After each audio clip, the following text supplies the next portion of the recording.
오동훈 신임 고위공직자범죄수사처장이 오늘 첫 출근했습니다.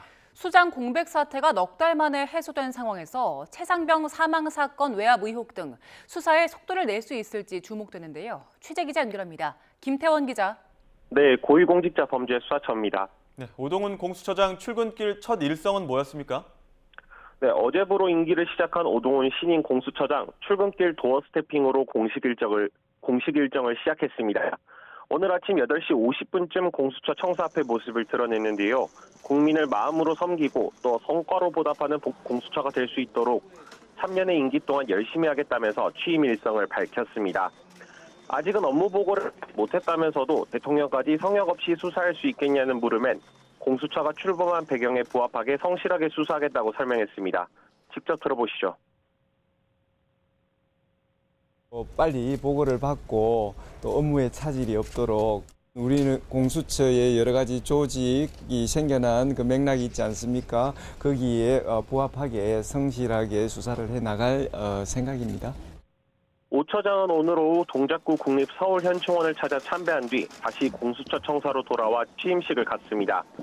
지난 1월 20일 전임 김진욱 처장이 퇴임한 지 넉 달 만에 오동훈 호가 출범하면서 공수처로서도 길었던 수장 공백 사태를 해소할 수 있게 됐습니다.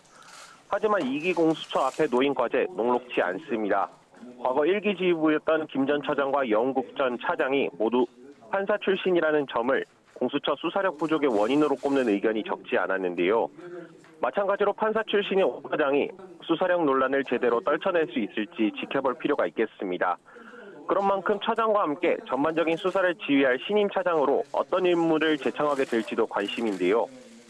오 차장은 윤석열 대통령과 가까운 검사 출신 인물이 차장으로 제청되는 것 아니냐는 우려에 대해 직역과 무관하게 수사 영역의 관점에서 자신의 부족한 부분을 보충할 수 있는 인물로 인선하겠다고 말했습니다. 네, 넉 달 만에 수장 공백이 해소되면서 공수처에서 진행되고 있는 사건들이 더 힘을 받을지 주목되는데 최상병 사건 수사 상황은 어떻습니까?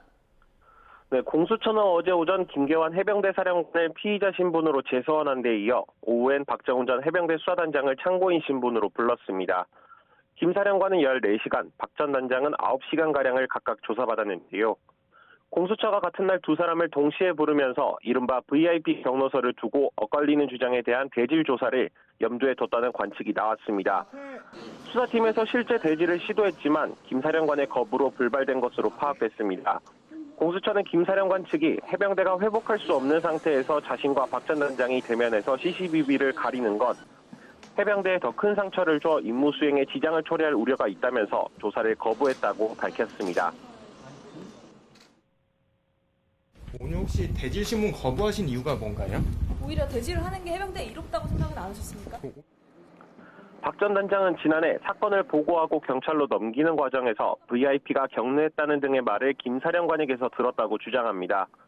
하지만 김 사령관은 그런 이야기는 들어본 적도 박 전 단장에게 말한 적도 없다는 입장입니다.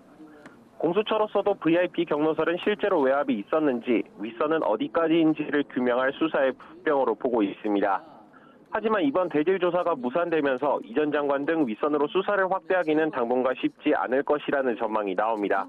지금까지 공수처에서 전해드렸습니다.